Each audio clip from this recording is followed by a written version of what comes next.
আল্লাহ রাব্বুল আলামিন জান্নাতে যাওয়ার জন্য প্রথম শর্ত করে দিলেন ইমানদার। এক নম্বর, যদি আমার জান্নাতের ভিতরে তুমি ঢুকতে চাও, এক নম্বর শর্ত হলো বান্দা বান্দি, এক নম্বর তোমাকে ইমানদার হতে হবে।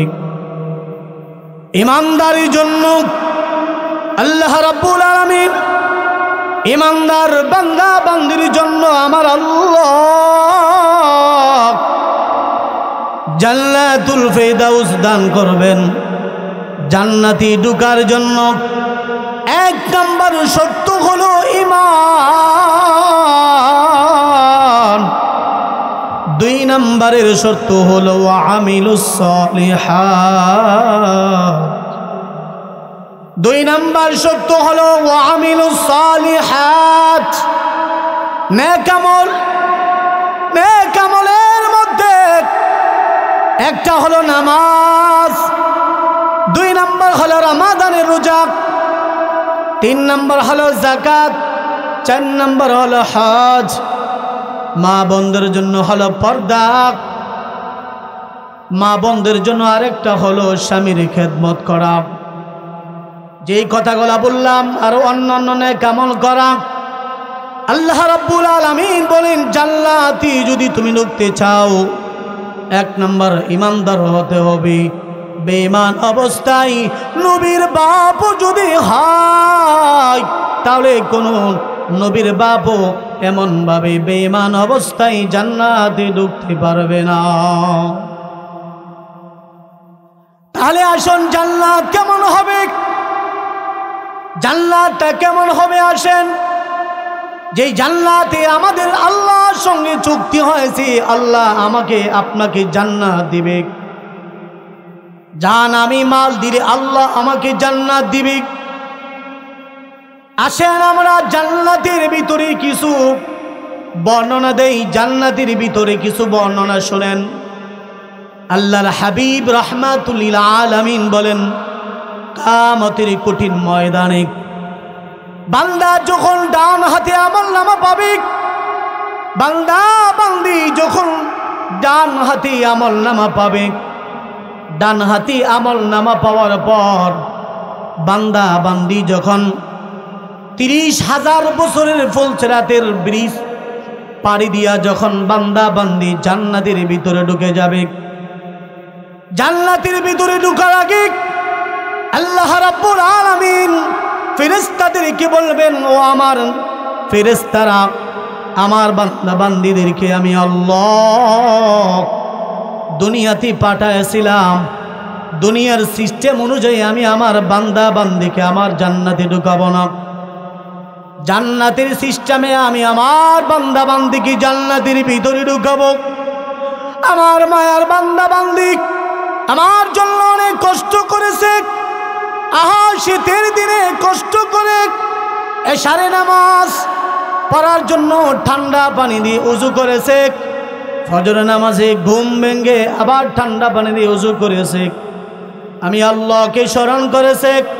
আমার বান্দা বান্দীদের জন্য আমি আল্লাহ যেই জান্নাত দিব, জান্নাতে ঢুকানোর আগে আমার বান্দা বান্দিকে জান্নাতি নহরের ভিতরে তোমরা গোসল করায় দাও।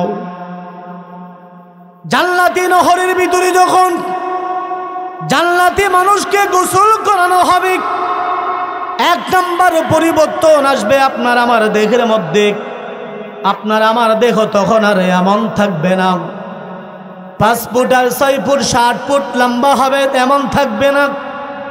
আল্লাহর হাবিব বলেন, সিত্তুনা জিরাআত, একটা মানুষ বান্দা বান্দি 60 গজ লম্বা 120 হাত লম্বা হয়ে যাবে। সুবহানাল্লাহ, 120 হাত লম্বা হয়ে যাবে। 2 নম্বরে আল্লাহর হাবিব বলেন, জান্নাতের ভিতরে জান্নাতি নহরের পানিতে ডুব দেওয়ার পরে গোসল করানোর পর, আমার মা বোনেরা আপনারা যারা এখানে বসছেন, আপনারা যদি সামান্য খাটু হন আর একজন লম্বা হয়, তাহলে অহংকার করে আপনি যদি নেক আমল করেন, আল্লাহর সন্তুষ্টি অর্জন করেন, 5 ওয়াক্ত নামাজ পড়েন, স্বামীর খেদমত করেন, দ্বীনের মহব্বত রাখেন। আল্লাহর হাবিব বলেন 5 ফুট 4 ফুট 6 ফুট আর তুমি এমন থাকবা না, তোমাকে জান্নাতের ভিতরে ঢুকানোর আগে 120 হাত লম্বা হয়ে যাবে। সুবহানাল্লাহ। 2 নাম্বার হলো আপনার আমার সৌন্দর্য এমন হবে না, আল্লাহর হাবিব রাহমাতুল লিল আলামিন আপনার আমার নবী বলেন পয়গম্বর ইউসুফ আলাইহিস সালাতু ওয়াস সালাম যেমন সুন্দর ছিলেন, প্রত্যেকটা বান্দা বান্দিকে আমার আল্লাহ পয়গম্বর ইউসুফ আলাইহিস সালাতু ওয়াস সালামের মতো আমার আল্লাহ এমন সুন্দর করে জান্নাতে ঢুকায় দিবে। 3 নাম্বার হলো আপনার আমার কণ্ঠ এমন থাকবে না, এখন আপনার আমার কণ্ঠ ভালো না কারো ভালো হয়, আল্লাহ পয়গম্বর বলেন তোমাকে জান্নাতি নহরের ভিতরে ঢুকানোর পর গোসল দেওয়ার পর আল্লাহ তাআলা তোমার কণ্ঠটাকে এত সুন্দর করে দিবে, পয়গম্বর দাউদ আলাইহিস সালাতু ওয়াস সালামের মতো এত সুন্দর কণ্ঠ দিয়ে আমার আল্লাহ তোমাকে জান্নাতের ভিতরে ঢুকায় দিবে। এই জন্য অনেক মানুষে স্বামীকে একটা গজল শোনাবে পারে না, কে আমার কণ্ঠ ভালো না, আরেকজন বলতে পারে ইচ্ছা হয় ভালো আমার কণ্ঠ ভালো না, আমাকে পছন্দ করে, যেমন কণ্ঠ থাকলে তো ভালোভাবে গাওয়া যায়। মনে বড় আশা ছিল যাব মদিনা, মনে বড় আশা ছিল যাব মদিনা, সালাম আমি করব গিয়ে নবীর রওজা,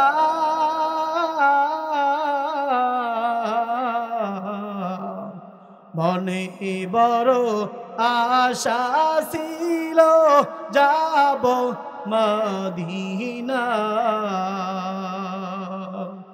আরব সাগর পাড়ি দিব নেহি কো আমার তরি,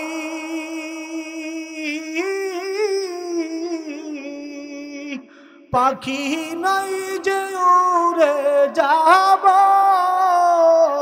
ডানাতে বর করি,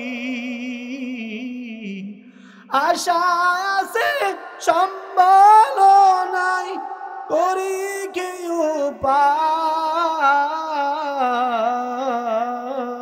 উপায়, মনে বড় আশা ছিল যাব মদিনা। কণ্ঠ থাকলেই সুন্দরভাবে আওয়াজ হয়।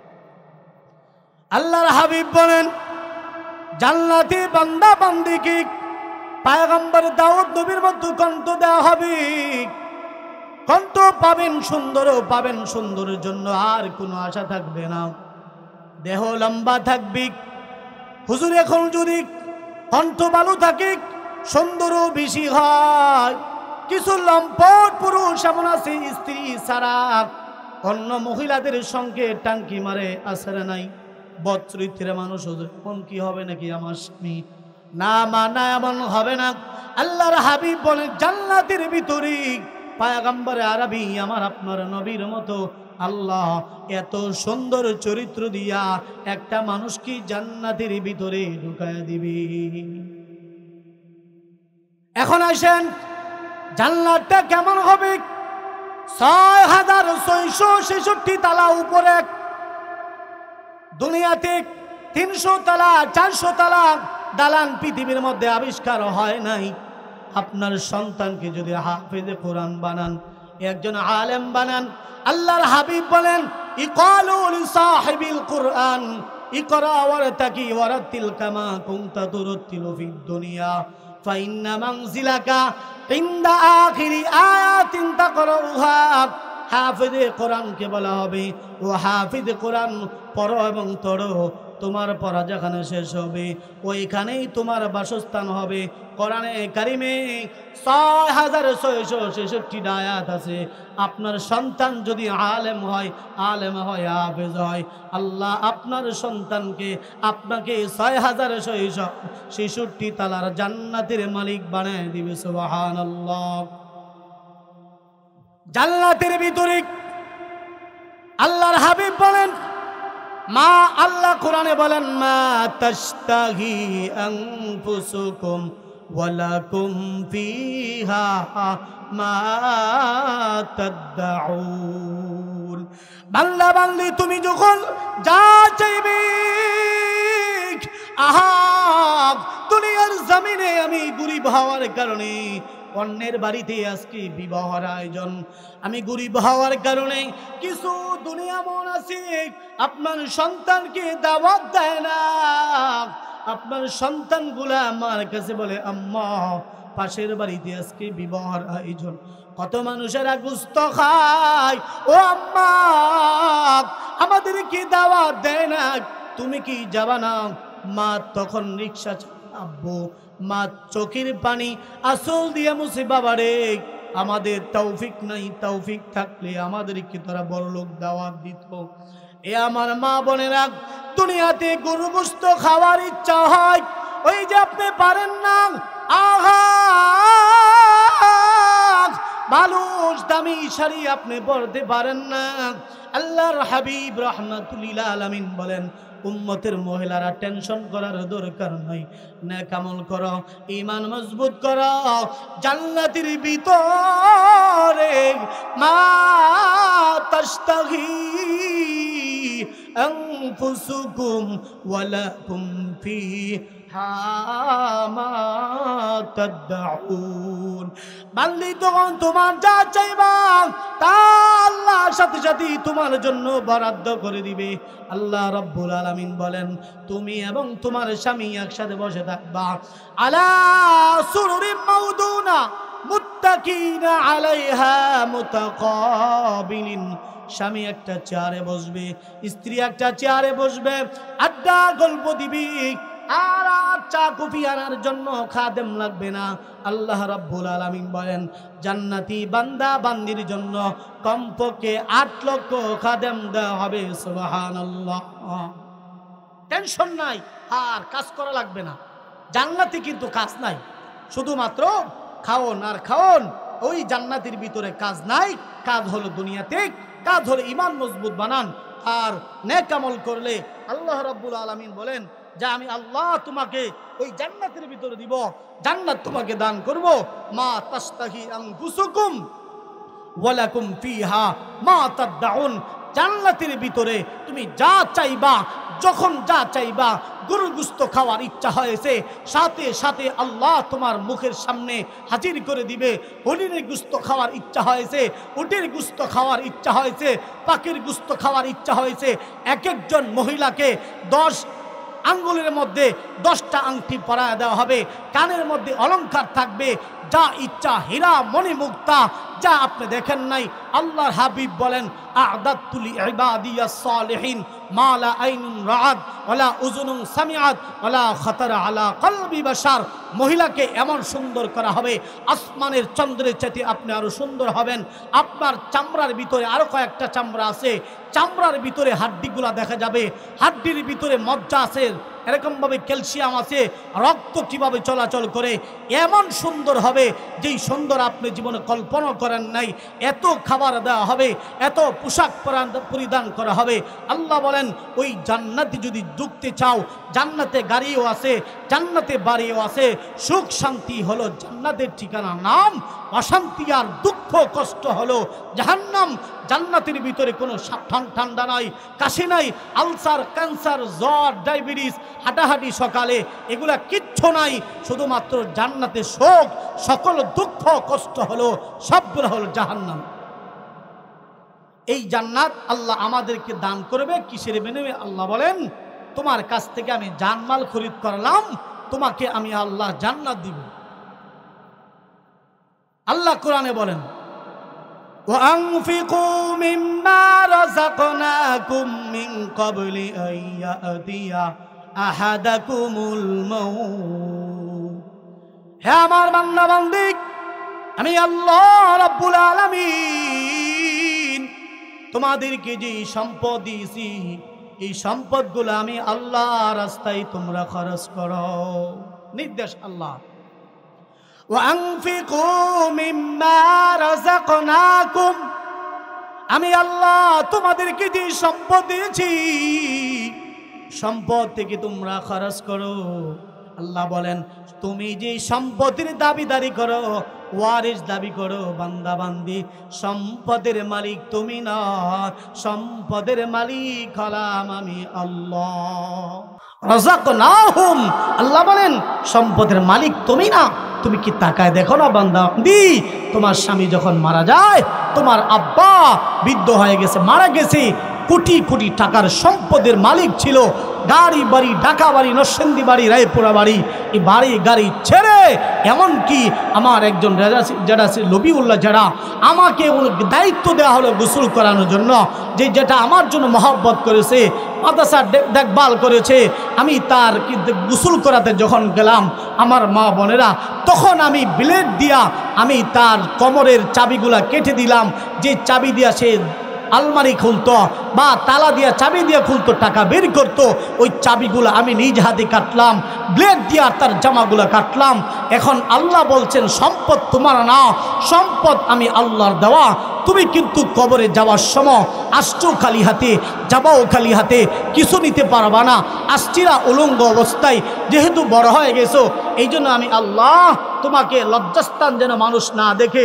তুমি যেন লজ্জিত না হও এই জন্য আমি আল্লাহ তোমাকে সম্মান হিসাবে তোমাকে কাপড় দেওয়ার ব্যবস্থা করে দিলাম সম্পদের মালিক কিন্তু বান্দা তুমি না কিন্তু আল্লাহর হাবিব বলেন ওই সম্পদের মালিক তুমি যেগুলা তুমি দুনিয়াতে খরচ করে গেছো ওই খাবারের মালিক তুমি যেগুলা তুমি ভোগ করেছো ওই পোশাকের মালিক তুমি যেগুলা পরিধান করেছো আমার গায়ে অনেকগুলা পোশাক আছে যেগুলো আমি নতুন এরকমভাবে দর্জি থেকে তৈরি করে নিয়েছি এখন আমি পরিধান করে শেষ করতে পারি নাই এখনও দুনিয়ার জন্য আছে আমি এ মুহূর্তে যদি মারা যাই পোশাকগুলো আমার না যে পোশাকগুলো আমি পরিধান করে রেখে দিয়েছি এই পোশাক শেষ করে ফেলেছি আর এরকমভাবে ফেলে দিয়েছি ওই পোশাকগুলো আমার যে খাবার আমি খেয়েছি খাবারগুলো আমার যে সম্পদ যে নামাজ রোজা হজ যাকাত যে ইবাদতগুলো করেছি এগুলো হলো আমার বাকি যা কিছু আছে কিছুই আমার ঠিক কিনা এই জন্য বলি যেতে হবে খালি হাতে যেতে হবে খালি হাতে সঙ্গে কিছুই যাবে না 3.5 হাত জায়গা পাবি না রে বিছানা 3.5 হাত জায়গা পাবি না রে বিছানা নাই আল্লাহ রাব্বুল আলামিন বলেন হে আমার বান্দা বান্দিরা وأنفقوا مما رزقناكم من قبل أن يأتي أحدكم الموت বান্দা বান্দি আমি আল্লাহ তোমাদেরকে যে সম্পদ দিয়েছি ওই সম্পদ থেকে তুমি দান খয়রাত করো খরচ করো কোন সময় আল্লাহ বলেন আইয়াতিয়া আহাদাকুমুল মাউত মৃত্যু আসার আগে মৃত্যু দ্বার প্রান্তে পৌঁছলে আর যদি ইচ্ছা করলেও তুমি দান করতে পারবে না মৃত্যু আসলে তখন বান্দা বলবে আল্লাহ বান্দি তখন বলবে আল্লাহ একটু সুযোগ দাও কি করবি দান করব মাদ্রাসা নামাজ ছাড়ব না স্বামীর খেদমত ছাড়ব না প্রাণ ভরে খেদমত মাদ্রাসায় সন্তান লেখাপড়া করাবো 1 বস্তা সিমেন্ট দিব আল্লাহ বলেন হবে না ফায়াকুল রাব্বি লাউলা আখরতানি ইলা আজালিন করিব। বান্দা বলবে, বান্দি বলবে, আল্লাহ একটু দেও না, তোমার নিকটবর্তী হয়, দান খরচ করে আখিরাতের বুঝু করি। আল্লাহ বলেন হবে না। বলে কি করতা? বলে আল্লাহ আমি নেককারদের অন্তর্ভুক্ত হইতাম চাই। আল্লাহ বলেন হবে না। ফাইদা জা আজালুহুম লা ইস্তাখিরুনা সাআতাও ওয়া লা ইস্তাকদিমুন। মৃত্যু আসলে আম্মা আর একটু সুযোগ দেওয়া হবে না। যখন মালাকুল মউত আসবে সাথে সাথে আপনার রূহ কবজা করে নেবে। আফসোস করবে অনেক মানুষ, আহা অনেক সম্পদ রেখে গেছি, কোনো তো কাজে আসলো না, ওই কবরে আমি একা একা। আল্লাহ রাব্বুল আলামিন কোরআনে কারীমের মধ্যে বলেন, মান জাআ বিল হাসানা ফালাহু আশরু আমসালিহা। তুমি যদি আমি আল্লাহর রাহে, আমি আল্লাহর জন্য 1 টাকা খরচ করো, আমি আল্লাহ তোমাকে 10 টাকা দান করবো। সুবহানাল্লাহ। 1-এ 10, 10-এর উপর 70, 70 উপর 700, 700 থেকে 7 লক্ষ। আল্লাহ বলেন তোমার 1 টাকা বাড়াইতে বাড়াইতে আল্লাহর হাবিব বলেন তুমি যেমন তোমার পশু জানোয়ারকে, গরু ছাগল এগুলাকে যেরকম ভাবে বাড়াইতে থাকো, বাড়াইতে থাকো, এক একটার পরে এক একটা তোমার ঘরে আসতে থাকে। আল্লাহর হাবিব বলেন আল্লাহ তাআলা তার প্রতিটা বান্দা বান্দির নেক আমল দান সত্তাগুলা বাড়াইতে থাকে। কিয়ামতের কঠিন ময়দানে আল্লাহ এগুলা 5 টাকা করে দিয়ে বলবে, বান্দা ওই যে দুনিয়াতে অল্প টাকা আমাকে দান করেছিলা, আমি আল্লাহর জন্য নেও বিশাল এই নেকের ভান্ডার তোমাকে দিলাম। বান্দি তখন বলবে, বান্দা তখন বলবে, আল্লাহ এত নেকামল তো করি নাই। আল্লাহ রাব্বুল আলামিন বলবে, খতমে নবুয়ত মাদ্রাসায় তুমি এই 10 টাকা দিয়েছিলা, 1000 টাকা দিয়েছিলা, মাদ্রাসায় 1 বান টিন দিয়েছিলা, এই দানটা আমি আল্লাহ বাড়াইতে বাড়াইতে আজকে পাহাড় পরিমাণ নেক দিয়ে তোমার প্রতি সন্তুষ্ট হয়ে তোমাকে জান্নাতের মালিক বানায়। দিনটা এমনি আসে নাই। লক্ষ্য করে দেখেন আল্লাহর হাবিবের জন্য সাহাবীরা কেমন পাগল ছিলেন। আল্লাহর হাবিব উহুদের ময়দানে যাওয়ার জন্য সাহাবীদেরকে দাওয়াত দিলেন।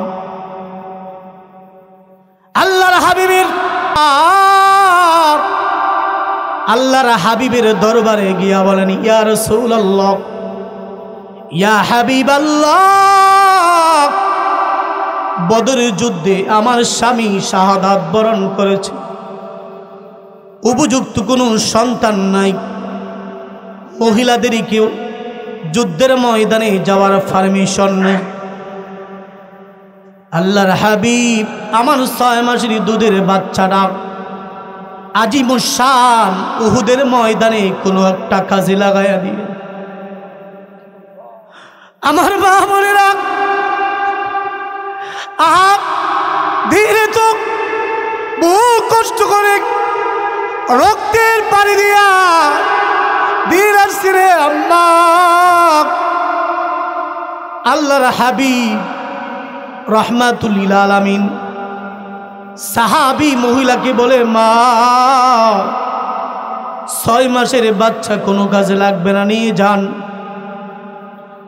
6 মাসের বাচ্চা যুদ্ধের ময়দানে কোনো কাজে লাগবে না, সামনে যদি কোনো যুদ্ধ হয় গো তোমার সন্তান নিয়ে আসবে, সামনে কাজে লাগবে। মহিলা চোখের বাণী গুলা সারে আর কাঁদে আর বলে, ইয়া রাসূলুল্লাহ, আমি যে আপনাকে বড় ভালোবাসি। ওগো আল্লাহর হাবিব, যুদ্ধের ময়দানে আমার সন্তানকে নিয়ে যান, দেখেন না কোনো একটা কাজে লাগায়া দেওয়া যায় কিনা। আল্লাহর হাবিব বলেন, মা তোমার কাছে আমি জানতে চাই তোমার সন্তান কি ঘোড়ায় আরোহণ করতে পারবে? লাগলো মিলা, আমার সন্তান ঘোড়ায় আরোহণ করতে পারবে না।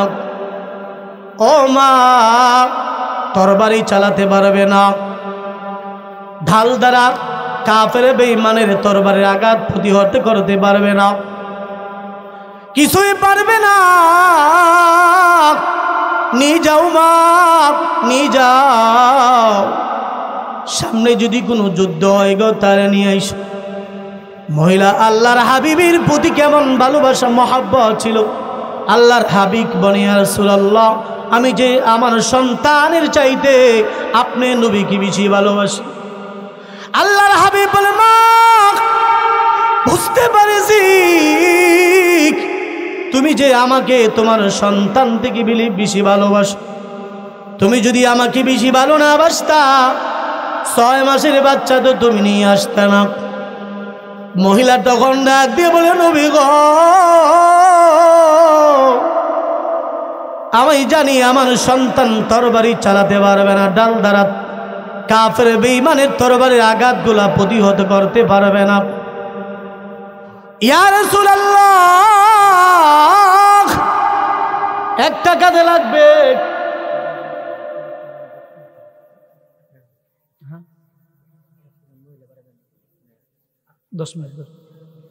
আল্লাহর হাবিব রাহমাতুল লিল আলামিন, কোন কাফের বেঈমান যদি আপনি নবীকে টার্গেট করে একটা তীর মারে গো নবী, যুদ্ধের ময়দানে যদি তরবারি ডালের অভাব পড়ে, সামনে পিছনে যদি কোনো সাহাবী না থাকে, ইয়া রাসূলুল্লাহ, ইয়া হাবিবাল্লাহ, আমার 6 মাসের দুধের বাচ্চাটা কাফের বেঈমানের তরবারির সামনে তুলে ধরবেন।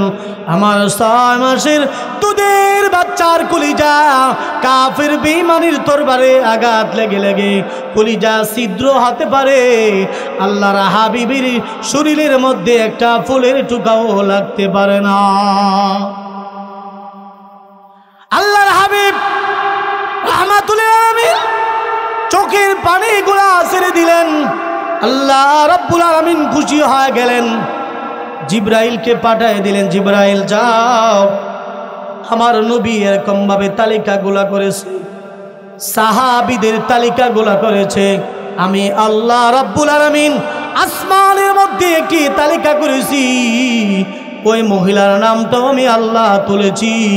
আল্লাহ রাব্বুল আলামিন আল্লাহর হাবিবকে জানায় দিলেন, ওগো আল্লাহ, আল্লাহ রাব্বুল আলামিন জানিয়ে দিলেন, হাবিব আমার জান্নাতি মহিলারা কিয়ামতের কঠিন ময়দানে হাসতে হাসতে কিছু মহিলারা জান্নাতে যাবে। আল্লাহর হাবিব বলেন, আম্মা জান আয়েশা সিদ্দিকাকে আল্লাহর হাবিব বলেন, আয়েশা, একজন মহিলা কিয়ামতের মধ্যে কঠিন ময়দানে 10 জন মহিলা হাসতে হাসতে জান্নাতের ভিতরে চলে যাবে। এর মধ্যে একজন মহিলা হলো যে মহিলা উহুদের প্রান্তরে আমি নবীর জন্য 6 মাসের দুধের বাচ্চা দান করে দিয়েছিল। সুবহানাল্লাহ। হ্যাঁ, এমনি এমনি আসি না ইসলাম।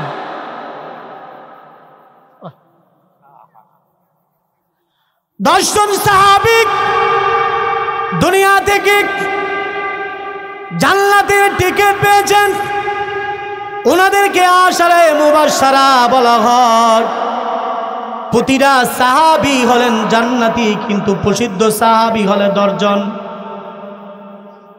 প্রথম যার নাম আসে ওনার নাম হযরতে আবু বকর সিদ্দিক রাদিয়াল্লাহু তাআলা আনহু। 2 নম্বর হলেন আমিরুল মুমিনিন হযরতে উমর ফারুক রাদিয়াল্লাহু তাআলা আনহু। 3 নম্বর হযরতে উসমান গনি রাদিয়াল্লাহু তাআলা আনহু। 4 নম্বর হযরতে আলী রাদিয়াল্লাহু তাআলা আনহু। 5 নম্বর হযরতে আব্দুর রহমান ইবনে আউফ রাদিয়াল্লাহু তাআলা আনহু। 10 জন ছিলেন আশারে মুবাশশারা জান্নাতের সার্টিফিকেট প্রাপ্ত সাহাবী। মহান আল্লাহ যাদেরকে দুনিয়াতে আল্লাহর হাবিবের মাধ্যমে জান্নাতের সংবাদ দিয়েছেন। আল্লাহর হাবিব রাহমাতুল লিল আলামিন আম্মা জান আয়েশা সিদ্দিকা রাদিয়াল্লাহু তাআলা আনহাকে নিয়ে পূর্ণিমার রজনীতে মদিনার মধ্যে আল্লাহর হাবিব খুশগল্প করতেছেন বিবির সঙ্গে। আম্মা জান আয়েশা সিদ্দিকা রাদিয়াল্লাহু তাআলা আনহা মদিনা থেকে মদিনার আকাশের দিকে তাকায়, মদিনার পরিষ্কার স্বচ্ছ আকাশের দিকে আম্মাজান আয়েশা সিদ্দিকা নজর করে বলতেছেন, ইয়া রাসূলুল্লাহ, ইয়া হাবিবাল্লাহ, ওই যে আকাশের মধ্যে কোটি কোটি এরকম ভাবে বিলিয়ন ট্রিলিয়ন নক্ষত্র দেখা যায়, নবীজি আমি আপনার কাছে জানতে চাই, আকাশের তারকা পরিমাণ নেক আমল কি আপনার কোন সাহাবীর আসেনি? আল্লাহর হাবিব বলেন, আছে আয়েশা, আছে একজনে। আম্মা জানা আয়েশা সিদ্দিকা রাদিয়াল্লাহু তাআলা আনহা বলেন, আছে তো একজনের, বুঝছি আমার আব্বা। আল্লাহর হাবিব সেই সাহাবীকে নামটা আমার সঙ্গে বলেন। আল্লাহর হাবিব বলেন, আয়েশা রে, আসমানের তারকা পরিমাণ নেক হলো আমার সাহাবী ওমরের। বলছে তো সতীনের বাপের কথা বলছে। মহিলারা সব বরদাস্ত করতে পারে, সতীন বরদাস্ত করতে পারে না, এটা ভালো। স্বামীর প্রতি তার মহব্বত, এটা ভালো, দরকার আছে। মহিলা স্বামীর অংশীদার দিতে চায় না। প্রতিটা পুরুষ এবং মহিলার এমন চরিত্র হয় আবশ্যক। স্বামী তোমার স্ত্রীকে প্রাণ ভরে ভালোবাসবা, স্ত্রী তোমার স্বামীকে প্রাণ ভরে মহব্বত করবা। কিয়ামতের কঠিন ময়দানে আঙ্গুল ধরে ধরে তুমি হাসতে হাসতে জান্নাতের ভিতরে চলে যাইবা। আল্লাহর হাবিব নবীজি যখন বললেন, আয়েশা সাহাবী উমরের নেক আসমানের তারকা পরিমাণ, আয়েশা সিদ্দিকার মন বেজার হয়ে গেল।